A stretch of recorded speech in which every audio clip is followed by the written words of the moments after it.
उस काल की बात है, अब की बात नहीं। अभी जो है अभी की बात नहीं है, निशांत काल की बात है। हमारे पास समय इतना होता है, ज़्यादा होता नहीं है, अतः नाना प्रकार के जो भगवान की लीलाएं हैं सुबह के समय में हम उनको याद कर नहीं पाते हैं, जो गुरुजी याद करते थे। इतने समय में भी सब लोग तो टाइम पे पहुंचते नहीं हैं, क्या याद करें, सीरियस नहीं होते हैं इसके लिए, कार्तिक व्रत पालन करने के लिए। कल भी मैंने बोला था, सबको सोचना चाहिए अपने आप, हम कितने दिन समय पे गए हैं, एक महीने में कितने दिन 4:15 बजे पहुंचे हैं, कितने दिन। इसलिए समय नहीं होता है कुछ बोलने का, करने का। समय घड़ी देख के तो चलना पड़ता है, नहीं तो क्या होगा, सारा उल्टा पलटा हो जाएगा सारा। समय का तो ध्यान रखना ही पड़ता है। ये सुबह की जो निशांत लीला है उसमें यद्यपि हम लोगों को राइट नहीं है, अधिकार तो नहीं है हमारा, परंतु गुरु जी से हमने सुना कि कविराज गोस्वामी जी जरा सा हमको दिग्दर्शन कराया कि हमारा लोभ जागृत हो जाए, इस प्रकार की लीलाओं को याद करने के लिए। भगवान तो यशोदा मैया उनको लिया के नंद महाराज के जो सभा है वहां से लिया के अपने घर में सुला देती, निभृत शयन, निभृत अपनी शैया में शयन करा देती है। भगवान भी आंख बंद करके सो जाते हैं। यशोदा को लगता है कृष्ण सो गए, नंद महाराज का लगता है कृष्ण सो गए, और वो आराम से निश्चिंत होके अपने दूसरे कामों में लग जाते हैं। जब वो चले जाते हैं तब भगवान धीरे से उठते हैं, उठ के संकेत कुंज में जाते हैं। वहां पर उनको पता है कि राधा रानी के साथ उनका मिलन होगा, इसलिए संकेत कुंज में चले जाते हैं। संकेत कुंज में जाके फिर जो सखियां हैं उनकी, राधा रानी की सखियां भी आम नहीं, जो विशिष्ट सखियां हैं, उनको सारी चिंता हो जाती है कि कैसे इनको सुलाएं। अतः वो नाना प्रकार का गान करती हैं, नृत्य करती हैं, नाना प्रकार के वाद्य बजाती हैं, नाना प्रकार के वाद्य बजा के कृष्ण का, राधा जी का मनोरंजन करती हैं। मनोरंजन करके बहुत सुंदर पुष्पों की शैया बिछाती, वहां पर उनका शयन कराती हैं। जब शयन हो जाता है तब उनको बड़ा आनंद लगता है, तब वो हट जाती है। अब सुबह में जब देखती हैं वृंदा देवी, अरे तो दिन चढ़ने वाला हो गया, दिन चढ़ने वाला हो गया। अगर दिन चढ़ गया तो दिन चढ़ने के बाद अगर राधा कृष्ण उठेंगे तो जब ये अपने घर जाएंगे, ऐसे लोग जिनका इन लीलाओं में अधिकार नहीं है वो क्या क्या बात बोलेंगे। गुरु जी हमारे बोलते थे, जिन लोगों का अधिकार ही नहीं है इस लीला में वो क्या क्या बात बोले। इसलिए वृंदा देवी चिंतातुर हो जाती हैं और वो शुक और सारिका, तोते और मैना को, सारिका मतलब सारिका, सारिका मतलब सारिका, पूरा नाम सारिका है। सारिका का मतलब मैना, शुक का मतलब तोता, और जो मैना है उसका नाम है सारिका, जो तोता है उसका नाम है विचक्षण, जो तोता है वहां पर उसका नाम है विचक्षण।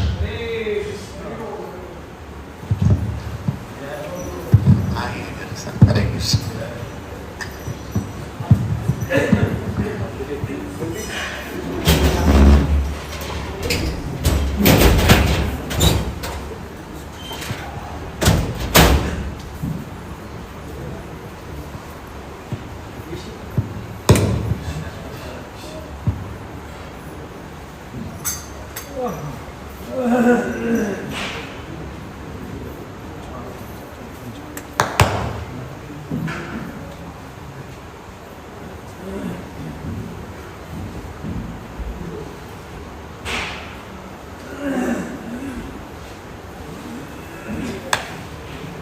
बैठ जाइए, बैठ जाइए।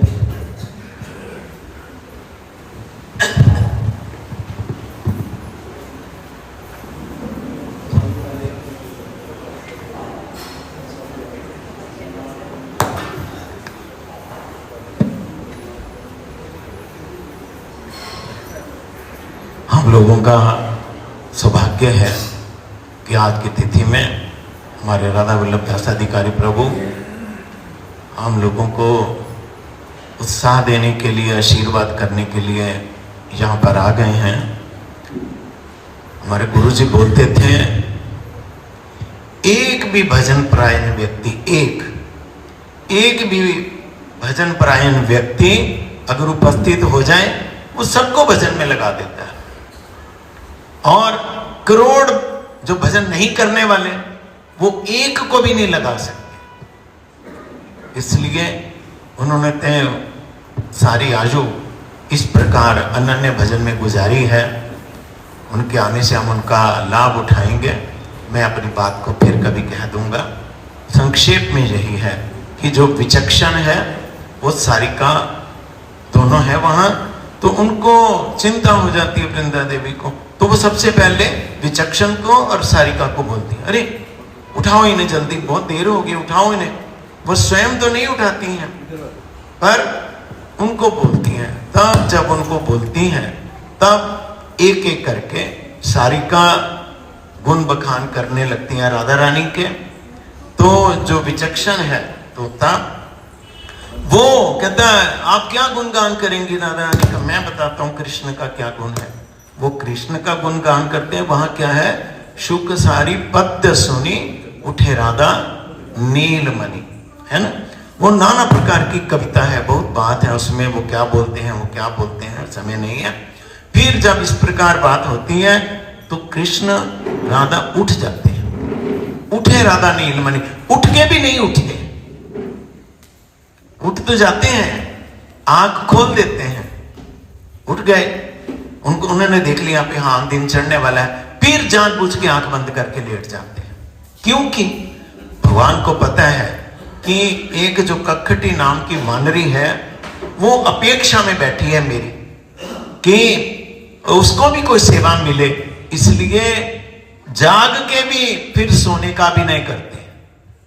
जब दोबारा सोने का भी नहीं करते हैं तब और चिंता हो जाती है वृंदा देवी को, अरे ये तो उठे ही नहीं, अभी और दिन निकल जाएगा, मुश्किल हो जाएगी। तो इतनी देर में वो वानरी जो है एक टकटकी लगा के आग्रह भाव से वो देख रही है कि कब मुझे आज्ञा दें और कब मैं भगवान की सेवा करूं। तब वृंदा पहले आज्ञा, गुरु जी बोलते थे वो सेवा के लिए आतुर है, सेवा के लिए आतुर है, पर अपनी मर्जी से उसने कुछ नहीं किया। उसको जब तक बड़ों का निर्देश नहीं हुआ, वृंदा देवी का निर्देश जब तक नहीं हुआ वो नहीं बोली।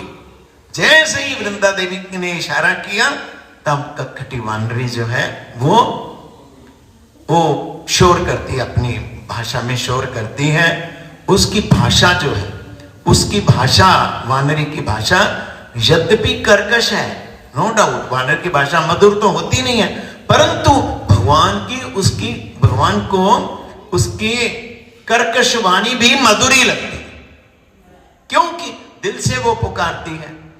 परमाराध्य हमारे गुरु महाराज बोलते थे, ये जो मंदिर के बाहर घंटा लगा हुआ है ये कखटी वानरी ही है, ऐसा बोलते थे। क्योंकि मंदिर में घुसने से पहले 10 मिनट पहले, कम से कम 10-15 मिनट पहले घंटा बजाया जाता है। वो जो घंटा है वो एक तरह का कखटी वानरी की आवाज होती है कि अभी हम आएंगे, पुजारी आएगा, आप कृपा करके उठ जाइए आप। तब भगवान जो है, जब कखटी नामक वानरी जब इस प्रकार शोर करती है तब वो उठ जाते हैं। उठ के वो भी देखते हैं, अरे दिन चढ़ गया। तब वो क्या करते हैं, दिन चढ़ने पे भी एक दूसरे से वो बिछड़ने के लिए तैयार नहीं है। ना कृष्ण राधा जी से बिछड़ने के लिए तैयार है, ना राधा जी कृष्ण से बिछड़ने के लिए तैयार है। पर क्या करें, दिन चढ़ गया, जाना तो पड़ेगा अपने अपने घर में। अतः कृष्ण नंद भवन की राह लेते हैं और राधा रानी जावट की राह लेती हैं। दोनों ही जाते हैं अपने अपने घरों की तरफ है, और उनका मुख जो है एक दूसरे को देखते देखते देखते सतृष्ण नयनों से देखते देखते वो अपने अपने घर में जाके फिर उसी शैया में सो जाते हैं जहां यशोदा ने सुलाया होता है। ये पहले जाम की संक्षेप लीला है। बात क्या क्या होती है बीच में, वो तो बहुत बात है, अभी समय नहीं है। गर्ग साहब आ गए हैं, इनके निर्देशन में हम चलेंगे जैसे कहेंगे। अभी गर्ग साहब तीसरा जाम कीर्तन हुआ नहीं है, अभी आप आज्ञा करें बाद में करें कि अभी पहले कर लें? अब इसीलिए मैंने बोला अभी गुरुजी आए नहीं तो तीसरा जाम कीर्तन भी कर लेना चाहिए। तृणादपि सुनीचेन तरोरपि सहिष्णुना अमानी